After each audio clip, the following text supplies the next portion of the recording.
Welcome back to another episode of Mr. and Mrs. Smith podcast. We are so happy that you have decided to join us. We appreciate the support that we have already received and all those that have reached out through text, DM, letting us know you guys are listening and watching. We really appreciate it. It's a ton of fun for us to do, and we really enjoy venting to a camera and talking. And giving him a bad time. Yeah. And so you can't get in trouble. It's worked out well for everybody. So I just want to say thank you guys. So if you haven't done it already, like, subscribe, please, please, please. We really appreciate that. If you're listening on audio, leave us a review. It really helps bump it up so more people can laugh at me while she makes fun of me. So, thank you so much. Yeah, and if you have questions or stuff you want us to talk about, let us know. Yeah, we're pretty open. So, yeah. All right, let's get into it. All right, so today we're going to talk about parents' worst fears. Okay. Which I think all parents can attest from probably the positive pregnancy test. You have fears. They sneak up on you and they hit you across the face. Yeah. Remember when you found out you were pregnant with Matthew? And you're like, oh my gosh, a boy! What am I going to do? I only had a sister. Yes, I did freak out, but I freaked out before then. I freaked out when I had a positive pregnancy test that there was some living thing floating around inside my tummy. Like, yeah. Like, that's like a woman thing. I don't mean it to be like, that's just a woman thing. So let's not talk about it? No. We can talk about it, but that's not like a fear of parenting. That's a. Because moms aren't parents? No, never mind. See? You're not understanding what I mean. You Mouth. don't get it. No, not at all. Not at all. Oh, really? That should be a Mom Bet Corner subject because it's specifically geared towards you and mothers. I can't associate with that feeling because I've never had a human inside of me. What if there was something alive? Like a parasite? Yeah. I mean, would you be like, oh? Go continue with your pregnancy test. No, that was it. It's just like that's when it started. And then, and then I was very nervous to have a boy because I did not have brothers and a little scared. Yeah. You were really scared, actually. It was quite funny. It was. Like, what? Okay. You'll be fine. Like, no. Nobody knows how to parent, right? You don't know how to do it until you do it. And right. Theoretically, the more kids you have, the better you get at it. Is that what you think? I said theoretically. What do you think? Do I think that's true? In areas, for sure. Yeah. In certain areas. Then there's a tipping point. So you got too many, and you're like, bro, I don't even know what to tell you. I hope you make it.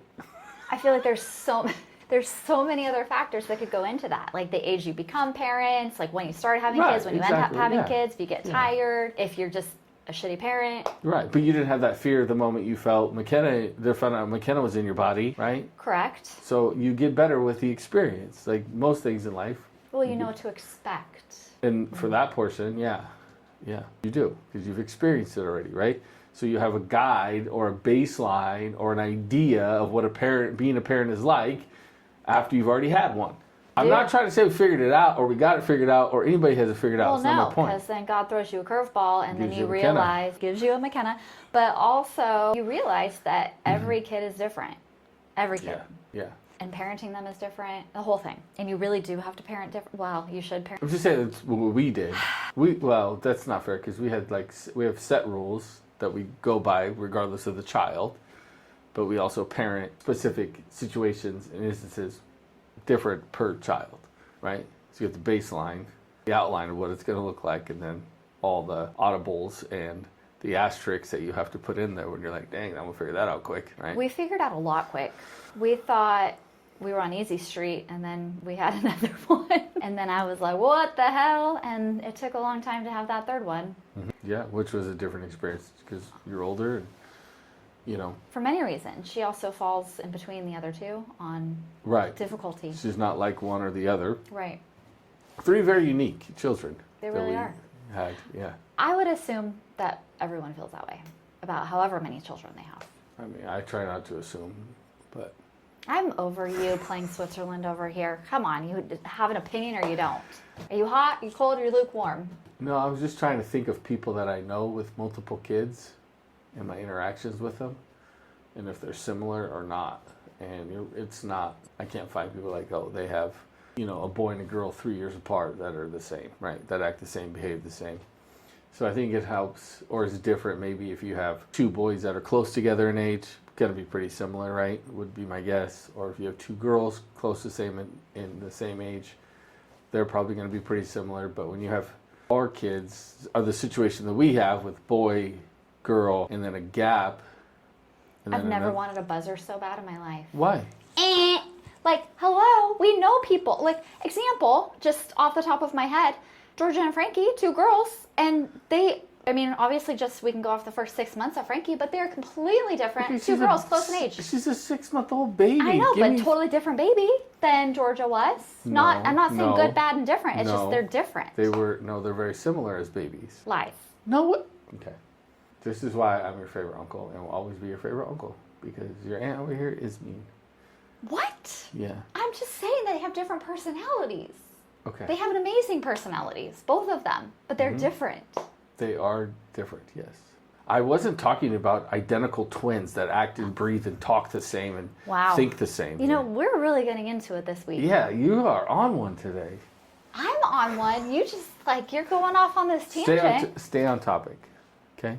We're talking about other people's kids. We're not talking about me right now. I was just getting, this is what happens when I actually have an opinion on something. Apparently it's wrong. I didn't say it was, yes, I did say it was wrong. Yeah, I buzzed here's my opinion. Shut up, it's wrong. All right. Fake buzzer. Yeah. I need a buzzer sound. No, you don't. You just I cut should me get off. one of those. Oh, what's the guy's name from The Hangover? I'm blanking. But he has that, and it says funny things. I'm going to get one. Anyway, it says, "You've got mail," when Hillary Clinton, he was interviewing her. That was funny. But we're just not talking now. Okay, apologies. Anyway, basically, we were talking about parents' worst fears before the tangent. And like we were saying, from the beginning, there's fear that comes into your soul, right, that you worry about. Like, their first cold or, whatever it may be. You go on through the ages, and we can talk about other things. But we had a parent's worst fear moment a little less than 2 weeks ago. And I think you should explain the story, George. You know why? Because you at the phone call, so I feel like this is your time to shine. So I'm gonna just give you the mic, hand it back over. All right. I'm gonna try to digging a hole. I'm gonna try to go through it chronologically and kind of the emotions that were in it as well. So if I get off base, feel free to get me back in. So it's like Sunday morning, 10 a.m.-ish, something like that, right? My phone rings, and it's the neighbor 3-4 houses down the street. So I answer my phone, and she says, "Hey, it's your neighbor. You need to, can you come outside?" And I said, "What?" She said, "Can you come outside?" She said, "Everyone's okay, but you need to come outside." And I said, "All right." So I just threw a hat on my head and ran out the front door. I didn't say anything to anybody. And so as I go out the front door, coming down the driveway, turn to the right, I see McKenna's car on its side. And it doesn't really make sense, right? When you first see it, it doesn't make sense in the moment because we have a stop sign, and then she's one house past the stop sign. There's no other cars around. Right. So nobody ran a stop sign. She didn't run a stop sign. So the visual and the picture of it was very, very strange and unclear in my head. And I ran down there 4.240 speed. I thought I was... What does 4.240 speed mean? 4.2. So when you go to the NFL Combine, they time you in your 40-yard dash. You run a 4.2, you're like a top-end wide receiver, top-end cornerback. You're fast. Thank you for clarifying. Yeah, so I was 4.240 down there, for sure. I don't even know my feet were hitting the ground. I was running so fast like the Road Runner, It's impressive because you were in slippers. I was in slippers. Yeah, I didn't even mention that. I was in my slippers because I was chilling Sunday morning. And anyway, so I run down there, and I'm trying to put the pieces together in my head, and I just see the car on the side, and the neighbor's out, and her son is out, and then one other person was leaving. One of the other neighbors was already leaving the scene, and she goes, "She's okay. She's in her car." I tried to help her out of the car, and she didn't want to get out of the car. She just wanted me to call you. And I said, "Okay." And by that point, the other neighbor had already gone back home. And so I run around the side of the car. I think I went the long way around the car. I don't know why, but I went around underneath, and then I came to the front. And I look down and you just see your child sitting there, crisscross applesauce, but she's sitting on the driver's side window. So, and obviously very upset, right? No blood, doesn't look scary, like physically scary, like something was wrong, right? But just very emotional, obviously. And so I still have no idea what happened. Like I have no idea how did you just get into this situation, leaving the driveway, backing out, going less than 100 yards? How the hell are you on the side? And I bend down and I start to ask her, are you okay? She just looks at me and she goes, I'm so sorry, Dad. I'm so sorry. And I was like, why is she apologizing? She was more in that moment, I think, concerned about how I was going to react to the situation than my feelings of I don't care about any of these external things. I only care about you. And it was like visualize trying to talk to your child and they're stuck in a globe. And that's kind of how I felt at that moment. Like it's like you touch the glass and like, but you can't get your kid, right? And so I told her whatever, like you don't have to be sorry, obviously. Are you okay? Like, does anything hurt? Are you hurt somewhere specifically? And all hell had broken loose inside the car, right? There's Dutch Bros everywhere, right? Like week-old Dutch Bros cups flying all over the place, right? So it's pretty messy. And she said, no, I'm okay. And I didn't know this, but the neighbor had already opened the passenger side door, which is now on top. And that's how she talked to her and got my phone number. So she had already stood up once and opened the door. The neighbor told her, do not get out until your dad gets here, right? Like, and good for her. And so I just said, are you okay? Like anything bothering you, anything hurt? She said, no. And really, you don't really know in that moment anyway, if you're hurt, right? You're in such shock and the adrenaline rush. And so I opened the door for her up top and then she climbs out and then we have like this moment of like, I'm like, okay, you're checking her arms and like her torso, like, you know, doing the EMT dad thing. Because in these moments, right, these fears that you have as a parent, because every time when for me personally, and I think you're the same way, and most parents I would hope are like this, when your child becomes of age to start driving, like I had to sit her down and tell her, like every time you leave, that's a piece of my heart that is out there on the roads. For sure. Right? Like that's not just, you're not just going to your friend's house. And we have a lot of conversations about real life stuff, real situation stuff, car accidents, how quick they happen. You know, your fault, not your fault, whatever, it doesn't matter. Like life happens and it comes at you crazy sometimes. And so she's aware of how I feel like every time you go and leave. Oh, I'm just going to Dutch Bros. I'm just going to go to my friend's house, right? I'm just going to go pick up Taylor. I'll be right back. That's a 10-minute car ride, right? But now we have evidence of what can happen 30 seconds after you pull out of your driveway. So I'm kind of doing the whole, you okay, and hugging her, and she's obviously very upset, sobbing and whatever. And shout out to the neighbor. She was so kind. And I still had no clue what happened. I don't know how we're in this situation. How is your car sideways? And so by this point now I'm kind of conversating with the neighbor a little bit. And she's like, my son heard a crash upstairs. He looked out the window, he saw, and what happened is she went from the stop sign, through the stop sign, sneezes, covers her face, her eyes watery, and she yanks the wheel to the right. And she may have hit the gas at the same time, who knows? But there was a parked car on the street. And she hit that parked car at a perfect angle to where the front passenger side tire kind of went up, and then it just slowly toppled, boom, onto its side. So almost flipping in slow motion is kind of how I'm thinking it happened, right? Big loud bang, and then just kind of tilters over after that. So the damage on the car she hit isn't great damage that you would see in an accident where one car ends up on its side. So the angle that she had to hit that car had to be absolutely perfect. I don't think you could do it again if you tried to, right? That's how random this was. And she was, telling me, explaining to me, her son heard it, looked out, kind of saw it.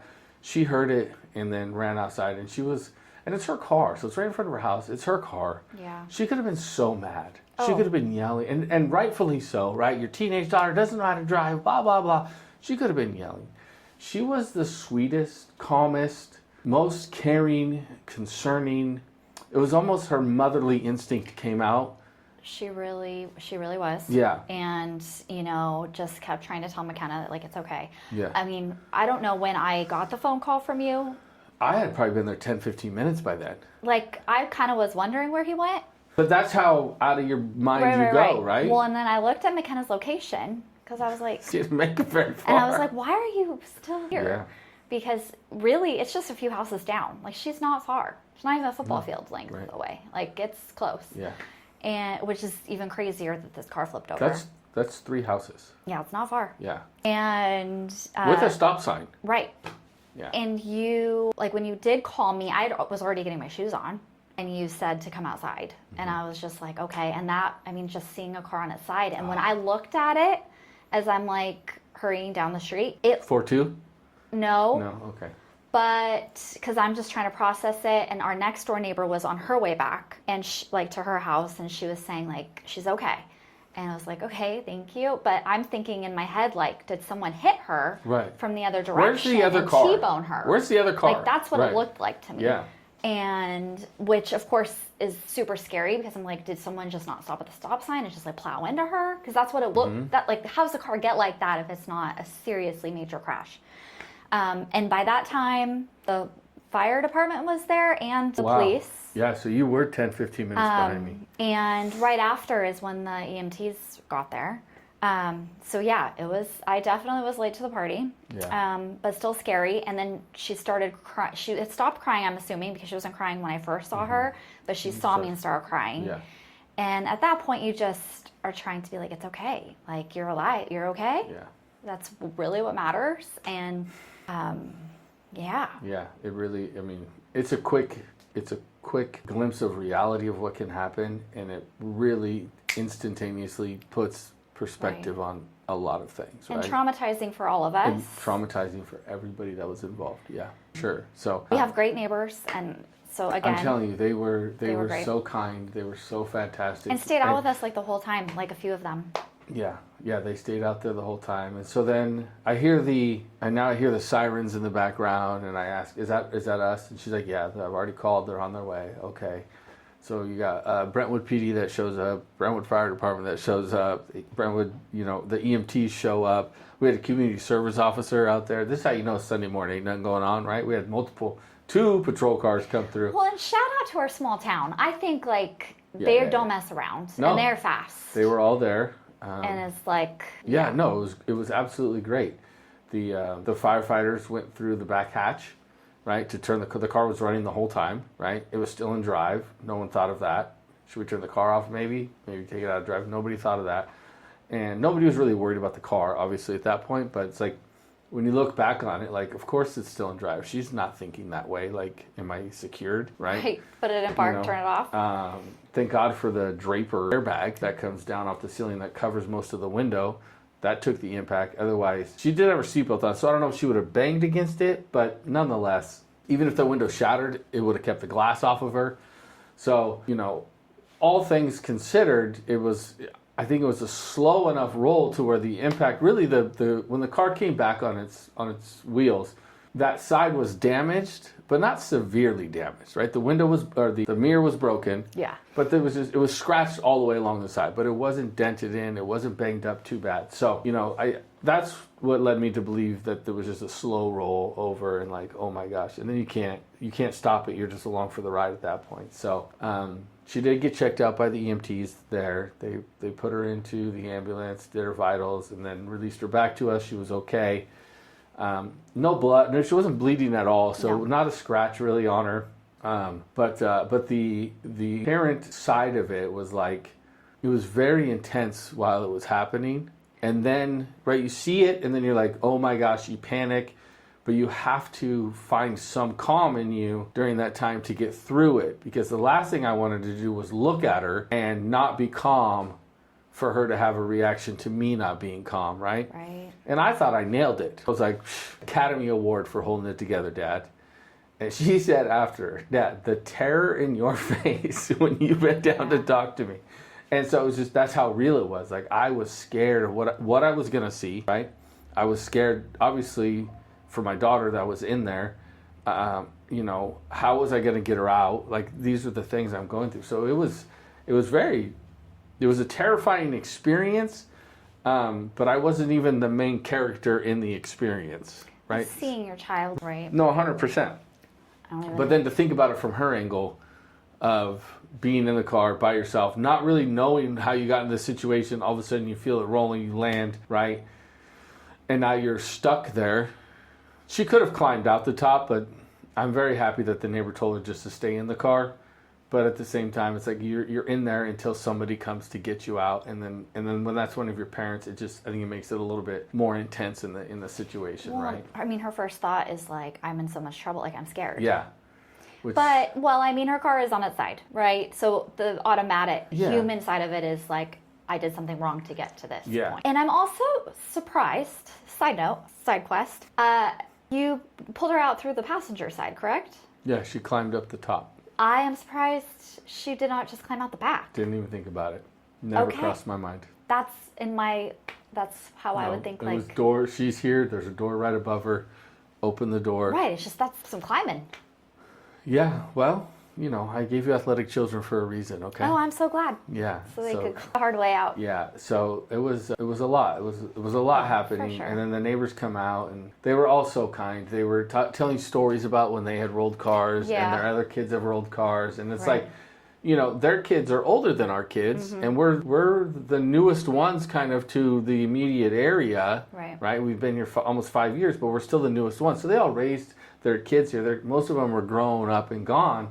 And so they're telling us about on vacation how they rolled cars, and my son did this and my daughter did this. And so they're trying to bring some levity to the moment and like, hey, it's going to be fine and you guys are going to get through it. And so definitely the biggest event that we've had as parents with one of our kids. I don't think there's anything that comes close to that experience. Like fearsome? Yeah. Like, yeah. Yeah, well, no. I mean, your son going into the Marines, but yeah. Right. Right. I digress. But no, you're not wrong there. well, I mean, it's just different. It's Right. That's at least a controlled atmosphere. This, you're right. It's Yeah, but just hearing those scary. things from them, and they were so nice to McKenna. And again, she could have been crazy. Like, we hit her mom's car out there, right? And she didn't care about that car at all.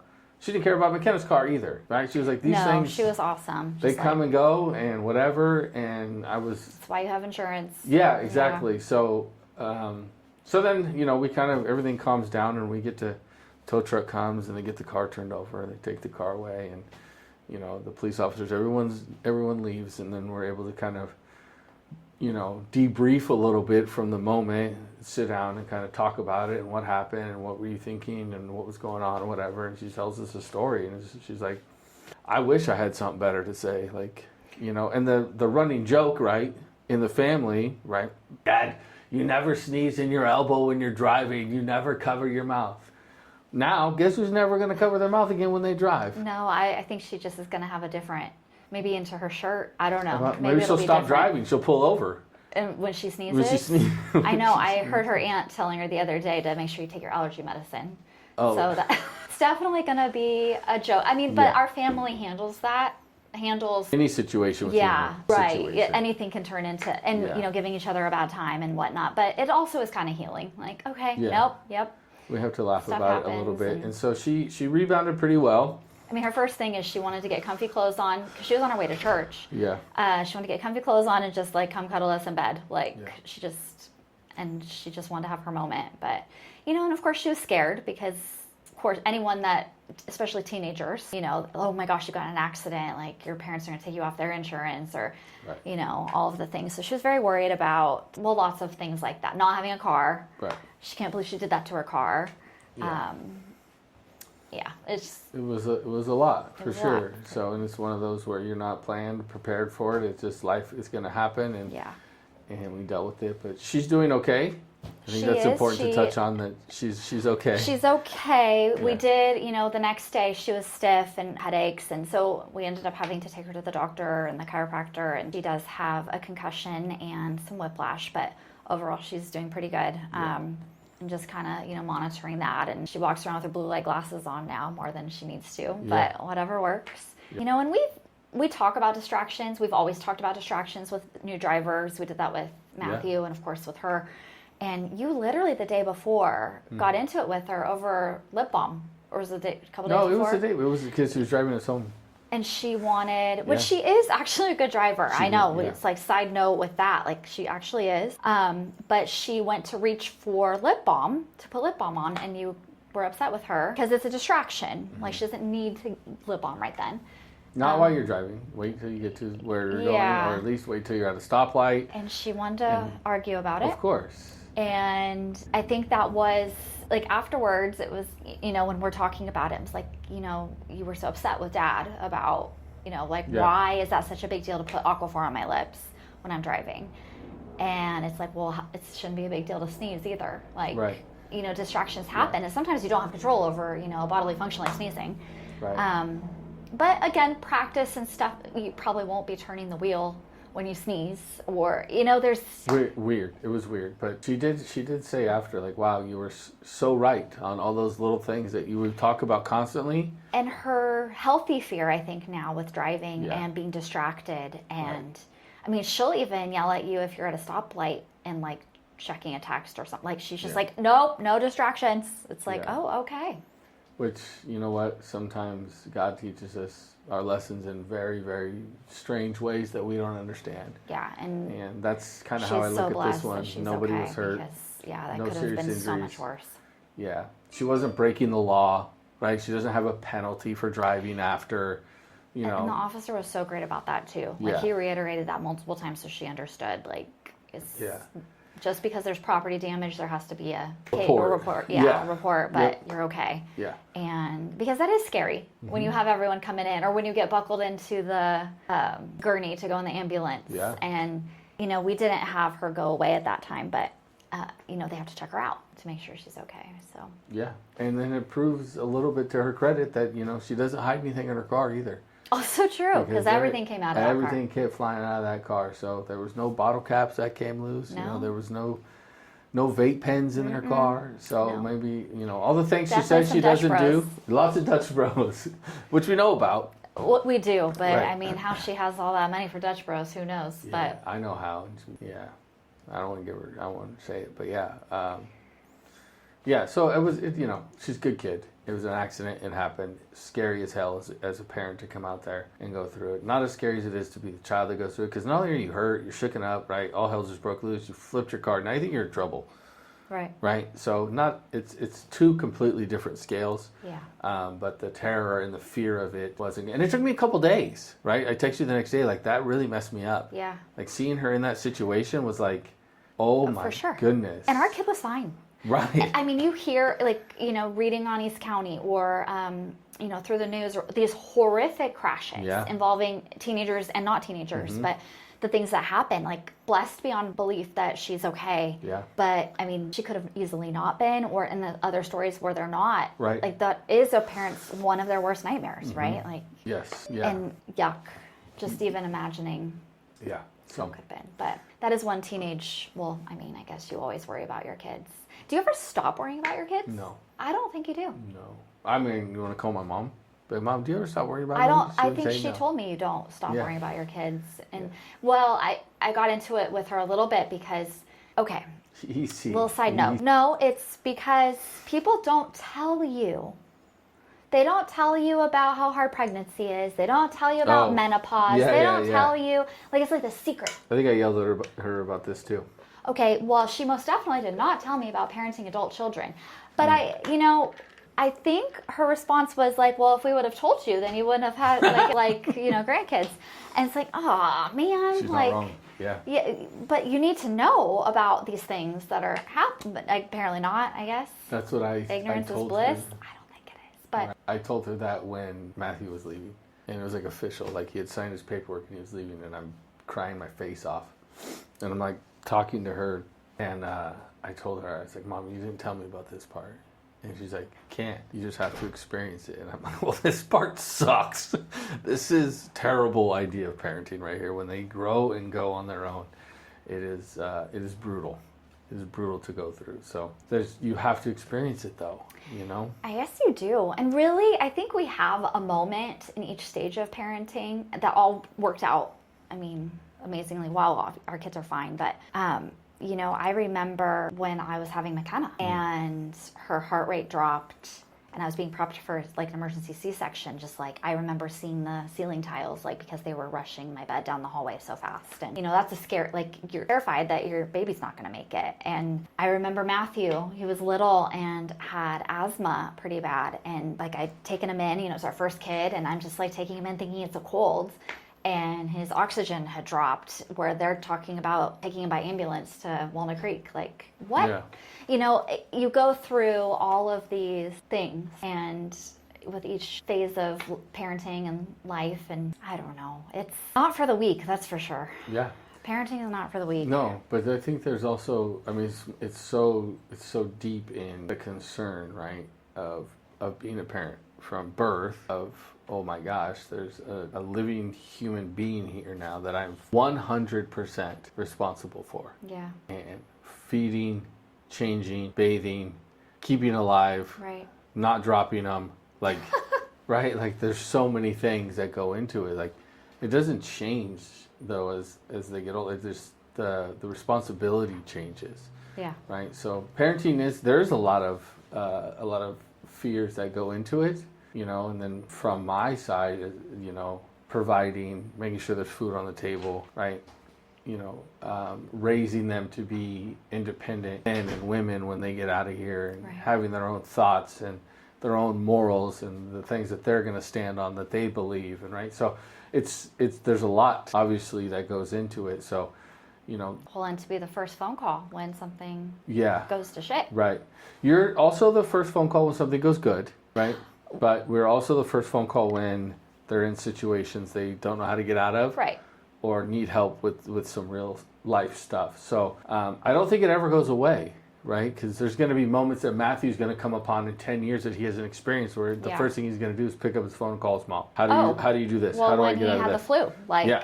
and you're Yeah. super sick and you're away from home, and it's like, oh. Mom's not bringing me nothing. How do I get through this? I don't even know what to take, right? Right. Because I've never had to go get stuff to take before, because Right. Mom's always had it, right? Don't worry, in the military, they just tell you to take Tylenol. Take and go to bed. Tylenol for everything. Take But- Tylenol, lay down. I could say some, yeah, no.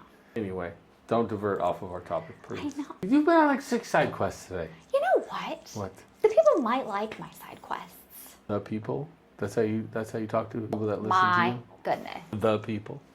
My people. There you go. That's better. Anyway. Well, they might agree with you. All right, put us back on track, please. Please. Parenting, I just, it's amazing how every step of the way of raising your kids, like, I guess there's just new fears to be uncovered. Yeah, we haven't even gone through some yet to share. Many. Yeah, many fears. Many unknown fears. Really, overall, we've been Yeah. insanely lucky, blessed, all of the things. Oh my goodness. Yeah, Yeah. our kids are good, and they're here, and it's okay. So I will be good with that. It is okay. And, most of the time you get through it. Most of the time. Well, my hope is that you always get through it. That's the hope. You're right. Yep. 100%. Gosh. All right, ready to get out of here? Yeah. All right, we appreciate you guys. As always, please like and subscribe. Please, please, please. We appreciate you. If there's a topic you want us to discuss, obviously we don't have much off the table that we won't talk about in healthy debate and banter. Now we're going to go have lunch together. We can definitely disagree. Well, Really? Yeah, no, we got that nailed. Yeah, for sure. As always, we appreciate you guys, and we'll catch you on the next one.